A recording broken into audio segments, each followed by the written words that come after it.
Hopefully you'll join me in thanking Andy Burns for all of it.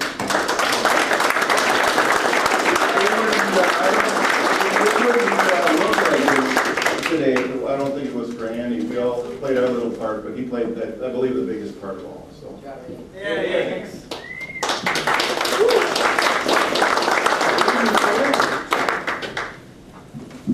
Well, I guess, like David said, I don't think we imagined 3 months ago. Look at last year, the convention wasn't even in Minnesota. We brought it back.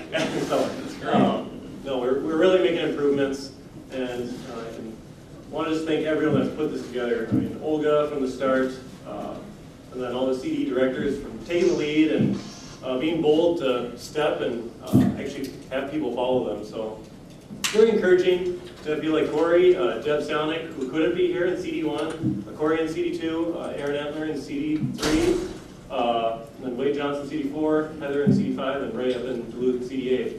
If we didn't have these people, we wouldn't be here where we are today. So I gotta say that I gotta thank the Republican Party for motivating me even more. They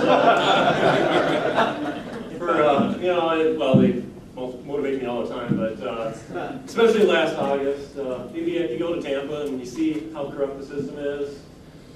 You go to the DNC, I didn't go, but friends of mine went there, and you see the same thing, and then you really realize that we're here for a reason. This is a good cause. This is a cause that people can get behind. Gary Jones pulled 10% in Hennepin County with no campaign until Kara Schultz took charge with months left. And 80% of people want a third party before the election started. So I think it's clear that we're here for a reason. And we're on our way. So I want to introduce AdamKokesh, our keynote speaker, anti-war activist. Let's all welcome Adam. Woo!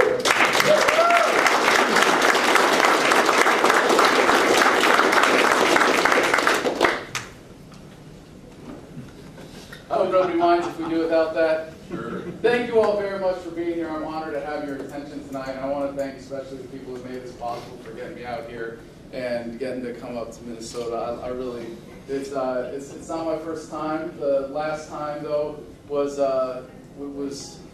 not nearly as smooth as this one. It involved a concussion or two with some backyard redneck racing. I don't know if that's a typical thing as a way of welcoming people to the state, but I guess it doesn't have to happen every time. But there's something about the Libertarian Party as a group, and I'm so grateful that I got to talk to Bob before this event and learn about some of the people that are involved in the party here. And one of the things that you see is, I don't know if this is painfully obvious, but there's a certain, when compared to the other political parties, lack of uniformity among the libertarian crowd. Does that even have to be pointed out? I should hope not. But there is a distinct difference fundamentally in why that is. And for me, it was why I was first a libertarian. I mean, even as a teenager, it was because I was a punk who didn't have any respect for authority, right? Or I should say, I mean, my parents were very careful to instill in me a deeply felt disregard for unjust authority. And it was, well, I'm not going to be a lame Republican or Democrat. What else can I be? And that was how I became a libertarian.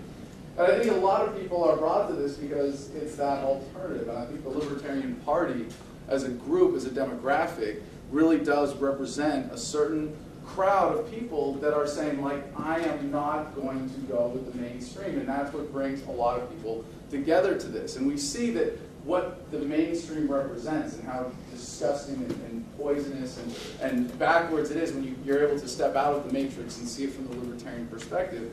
And when people go to these other parties, what do they do it for? They do it for a lot of the same reasons that they're statists in the first place, right? They want to go along and get along. They want to be a part of the herd. And there's a certain conformity, and there's a certain a code of behavior that isn't about differentiating yourself. And then here in the Libertarian Party, we have the problem of, well, everybody's trying to differentiate themselves while still trying to come together as a group.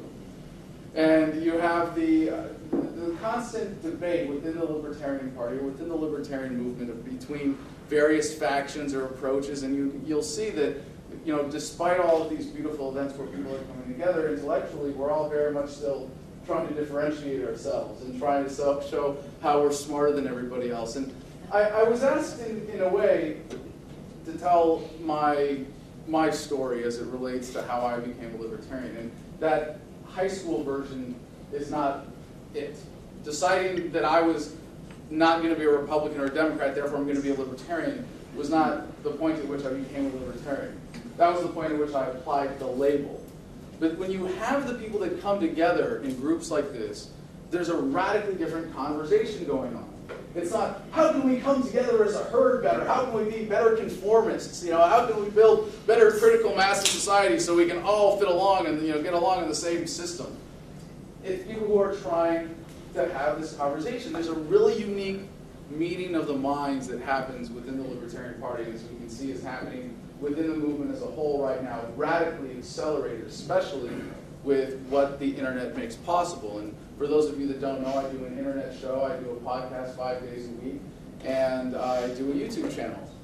And the fact that I can stand up here and say the coolest thing I've ever said in my life before, which is, I make YouTube videos for a living, is made possible because of the technology that we have today. And I was just so fortunate that, I ran for office as a Republican, excuse me. I apologize.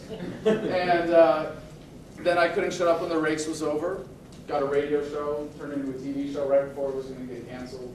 And it was canceled after 4 months. And I thought, well, heck, I can do exactly what I was doing. I can still communicate. I can still get it out. I can still do what I was doing with the TV show, with the radio show. In fact, I can do it better. I can do it freer. I can do it in the way that I want to actually bring the resources to bear that I can based on my value in the market to serve my audience the way that I feel like I most effectively can. And it was like, that was a huge other leap for me to be an entrepreneur and say, yeah, I'm going to do this, and I'm going to, as an agorist, I'm going to create this business and conduct it as much as I can in an agorist manner, which means I can't tell you everything that I do because then I incur more tax liabilities, and that's not the point.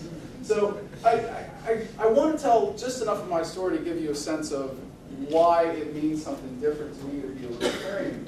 But there's also something unique that we see in the Libertarian Party crowd that maybe you don't see in so much of the rest of the movement unless you count just those libertarians that are committed to working within the Republican Party.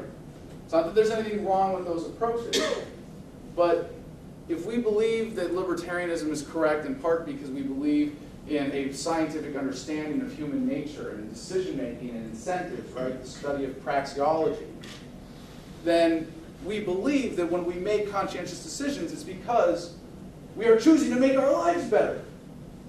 And the phenomenon that I'm talking about, that I'd like to help alleviate, if I could do one thing for the few people in the room tonight that might still be in this place, or make up this segment of the demographic. And there's a little bit of this in all of us. So I hope that everybody's libertarian who's passionate enough to be here can benefit a little bit from the conversation we're going to have tonight.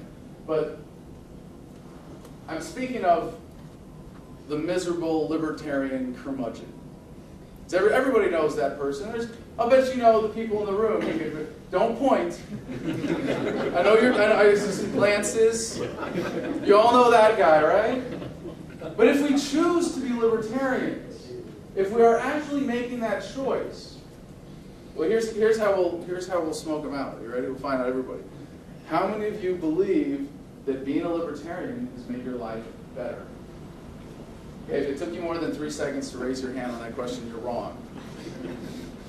But it should, right? I mean, if you're choosing, no one put a gun to your head and said you're going to be a libertarian. No one indoctrinated you as a libertarian, I would hope. I mean, might be the exception. Anybody have any overbearing libertarian parents that feed libertarianism into you? Because if that's the case, they were doing it wrong, and you're lucky you came out all right. I'm just saying. That's not how it's supposed to work. But for me, I have to share my process, enough at least to communicate what the journey has been for me. And I really want to hand it to the two keynote speakers that went before me, Mr. Ludwig and Mr. Malik, for their remarks and the intellectual depth that it shows, that this is what is being presented to this audience, that this is where the movement is. That we're not at that, place along the rabbit hole where the Constitution sticks out as a ledge to stop you from to getting to the bottom, right? And if anything, I can only offer the criticism that you were far too modest in the significance of what you presented, and the significance of the people here, and the kinds of thought experiments that you're conducting, and that you're asking people to go through, and that we are taking this movement on, as you described, Mr. Mallett, the journey that is libertarianism. And it started for me with just being rebellious youth. That's all it was. I'm not going to be a damn Republican or Democrat, so I'm going to be a libertarian. And I think there are a lot of people who come to it that way. And that's fine. We want to capture that, right? We want to give voice to that. We want to, as a party or as a movement, we want to provide an opportunity for that young angst or that youthful rebellion to be channeled into something productive. But that didn't stop me from joining the Marines, realizing that government was what it was not part of what it meant to be a libertarian to me. It was still a matter of preference. And this is the point at which you might be going, well, geez, libertarianism, I'm right about everything, but I hate to be right because it sucks now, And you get depressed, and you see this as a fight and a struggle, and if you buy Ronald Reagan's line of crap, if we don't win liberty here for America, it's 100 years of darkness. Does everybody remember that from the Goldwater speech? Thank you. All right, somebody. But it's not true. Like, really, Mr. Reagan, do you think that all of the citizens of America never go outside our borders and realize that there are some countries that are doing way better than the United States right now? But even back then, we're already on a far better course. And when you're saying, I'm going to be a libertarian because, as I said when I was in high school and college even, I want to be a libertarian because I think the world just kind of makes sense when people have the right to decide what they put in their own bodies. And the world just kind of makes sense when, economic freedom leads to more prosperity. And it'd be nice if we weren't, killing each other in large numbers. That can't be good. There's got, this war thing, there's got to be some way that we can get past that. But it wasn't grounded in an understanding of liberty. It wasn't grounded in any kind of philosophy. It wasn't even very intellectually coherent, to be perfectly honest. Even as I was president of the Libertarians of the Claremont Colleges when I was going to school there. And I'm almost as embarrassed to admit that I graduated from college now, that I fell for that racket. I tell a lot of people on my podcast, and it's really exciting to see that the way we're able to reach out with internet, libertarianism is getting a much younger audience. But I get a lot of questions from kids in high school, and it's, what should I do? You should get kicked out. You should drop out. Really, and unless you have a specific reason, you go, okay, high school degree, diploma goes to this degree, goes to this degree, goes, okay, that's my destination. Most people who are in an education center or propaganda center, depending on your perspective, are there not because they have made a rational choice and have figured something out, and they're getting something good out of the deal. They're getting debt and propaganda, and they're being conditioned to be good little wage slaves. So for me, this is why that perspective is so important. Where I was then didn't stop me from joining the Marines, didn't stop me from volunteering to go to Iraq. And I was against the war before the war, to be fair. I saw that it wasn't in our nation's best interest. But this is the problem for me of being a libertarian, looking at it as a pragmatist. I wasn't thinking, well, geez, what is Christian just war doctrine? Or what constitutes an appropriate use of force? Or what is the justification for the national defense in the first place? I never went to that level. I never questioned those presumptions. And so I was able to say, well, screw it. I'm going to give my body to the machine. I didn't believe in the invasion, but I believe in cleaning up our mess. And I was anti-invasion but pro-occupation. So